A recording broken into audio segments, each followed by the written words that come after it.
Gary, thank you so much for being with us. The Restore Hope Latimer team are here too. Big shout out to them. We're talking about generosity. You're the guy behind the entertainer. I'm the dad of 3 kids. You got any discount codes you can give? Sorry, wrong question. They're all built in the price. Yeah, great. And as I reminded you last night, it's what you pay at the entertainer, it's what you save when you buy it. Yeah, I should have seen that one coming. I would love to start by asking about the start of your journey. Generosity feels easier when you've got the stories of God's faithfulness along the way. When you start out, you don't have those stories. What was it like for you, and what kind of inner battles did you need to overcome as you went on this journey? I think the start was October 1990. So I became a Christian in May of 1991. So 6 months before, a lady came into our shop in Amersham. She asked for me. And she said to Gary, I want to talk to you about your window. And I thought, I know exactly what's happening. And I said to her, do you normally write to me every year about my window? She said, I've never written to you, but I really want to talk to you about it. And our window obviously was all dressed up with Halloween stuff, witches and fangs and blood and masks and stuff. And we had this conversation about economics, because she said, if you're encouraging children to play with darkness. And I said, yeah, but I'm a toy retailer, and I buy and sell things, and I make a profit. And she said to me, but if you stop selling Halloween, the Lord will replace your lost business in other ways. Now, she was really brave, because she just got an absolute barrage of abuse and sarcasm back from me, because I had no idea what she was talking about.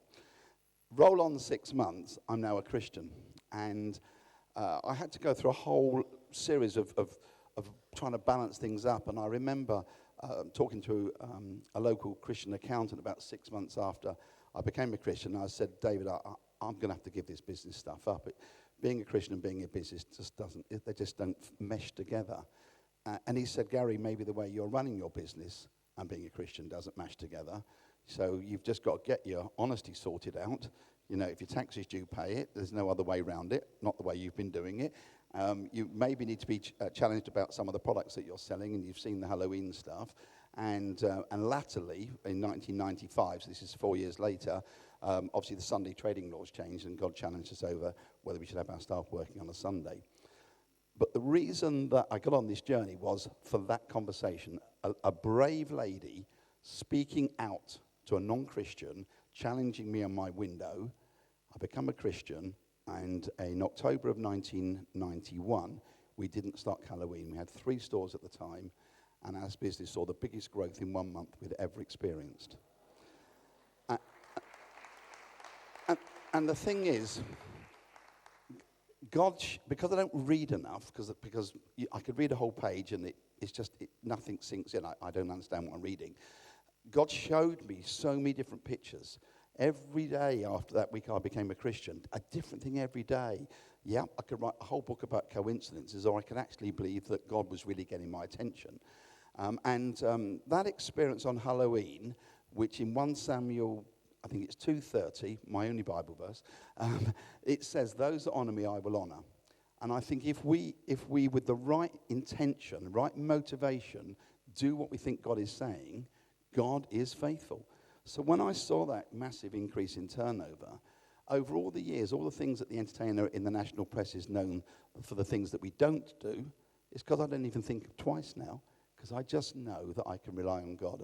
And over the last 30 years, for commercial things that we've stood against the tide on, God has just been so faithful, and most of my competitors have gone out of business. And they've stocked anything they wanted to stock, and opened any hours of the day and week they wanted to open. So mathematically, humanly, my model shouldn't work, but it's been amazing. God has been faithful. That deserves a round of applause. That was 30 years ago. Talk to us about the key lessons you've learned along the way, and this rig thing you talk about. Tell us more about that as well. Yeah, rig. That was so I was in Jersey, and one of the local St. Helier sort of vicars guys, he stopped me one day when I was out there, and he said, Gary, will you speak to the local state's prayer breakfast? And normally I say yes to most things and ask them what they want me to do, which I need to do it the other way around, because I think you contacted me and I said yes, and then I found out what you wanted me to do. So I said, okay, God, what do you want me to talk to these bods about? And he says, tell them about rig. I said, what on earth is rig? And I thought, I know, it's about all the boats in the harbour, because there's a big harbour there. And he said, no, Gary, it's not about the boats, it's RIG. Just tell them about reputation, integrity, and generosity. And all of I heard last night at the meal, and all that I've heard so far today, rig is at the heart of this movement. It's at the heart of everything. Rig, reputation, takes years to get, moments to lose. Integrity, doing the right thing, day in, day out. And one example on that integrity, during the financial crash of 2008, when our business collapsed 30% in October, when everything was falling apart, banks were going bust, insurance companies were going down, it was, from a family business perspective, a horrendous time to live through. And we started meeting more regularly with the bank, because the last quarter of the year is half our turnover. And the bank manager sat in our room one day and said, Gary, you're going to have to give up on this Sunday thing, because by this time we weren't working on Sundays. Gary, you need the money. You've got to give up on it. I said, no, the only way this business gives up on Sundays is when somebody else owns it. And God has been faithful. So that's integrity. It's not for the good days. It's not just for the good days. It's for the tough days as well. And this whole area of generosity, as the video said, and the video isn't to make me sound great, because a lot of you are doing what you see on the video, but you didn't make the video. Most of you are probably in this room are really generous, so well done for being generous. But I think we've got more opportunity as Christians to be questioned about the fact, why do you do what you do when we're outrageously generous in our communities? Because if we try and preach to them, most people don't want to hear it. When we're generous, and that's what stands us out from the crowd, then we've got an opportunity when people ask the question, why do you do it? Actually, I'm faith-driven. I never used to be generous before I was a Christian. And this is what God says we need to get alongside people, encourage people through life, because all of us at some stage in life need people to help us. Talk to us more about the tough days. How do you stay generous in the midst of a cost of living crisis? Well, it's certainly challenging. And last Christmas, I would say in 40 years, was probably the first year where I would say Christmas didn't happen. October, November, December is October, November, December is half a year's turnover. December is 25%. And December last year just didn't happen. And so many of our customers are underwater. They're at best coping with their food and the heating bills. So many people had to cut back. And it is tough. And when we went into COVID, and our shops on the 20th of March were closed, and we were losing £1 million a week, and we would probably have run out of money and gone bust by May, maybe June if we were lucky. If the government hadn't have stepped in at that time, so you can knock the government for so many things, but the speed in which they brought in the furlough scheme and the rates rebate would have saved thousands, tens of thousands of businesses up and down the country. It certainly saved our family business and enabled me to carry on paying 2,000 people that were really, really struggling.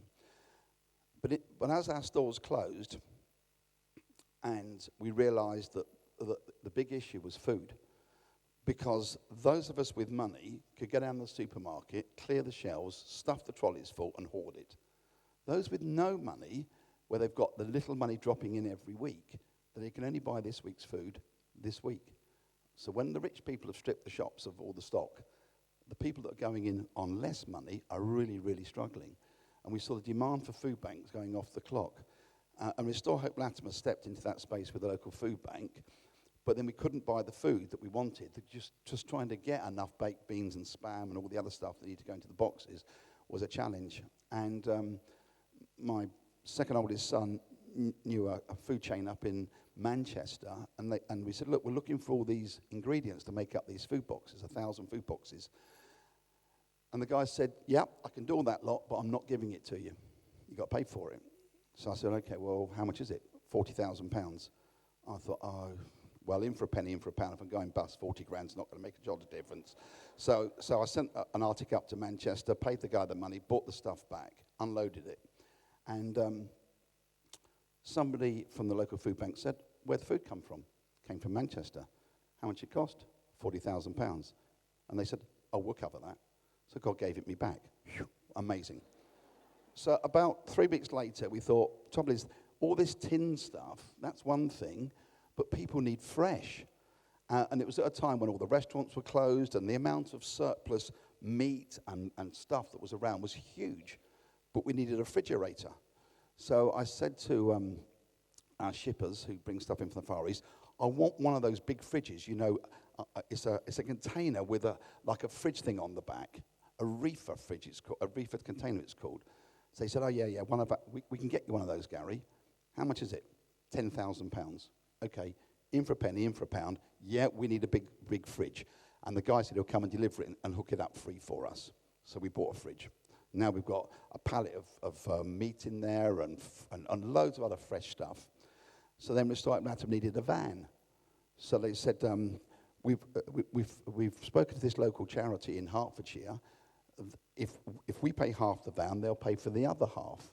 So the van cost £20,000. So we had to put in 10, and the charity paid 10, and off we went. And then about 2 weeks later, the charity rung up, who had provided the van, and said, we've just realised that your van is the 100th vehicle we've supplied to a charity. Could we give you the £10,000 back? But you've got to use it for your food work. So the director at the time said, well, do you want to buy a jumbo-sized fridge? So then I said, you best just keep the money, because as fast as I'm trying to give it away, it keeps coming back. But you know, that's what I think you'll experience. And the thing is, when you've had that experience, you just go with the flow. Even in that really terrible time of 2021, when it was really tough, I still couldn't outgive God, because he kept giving it back.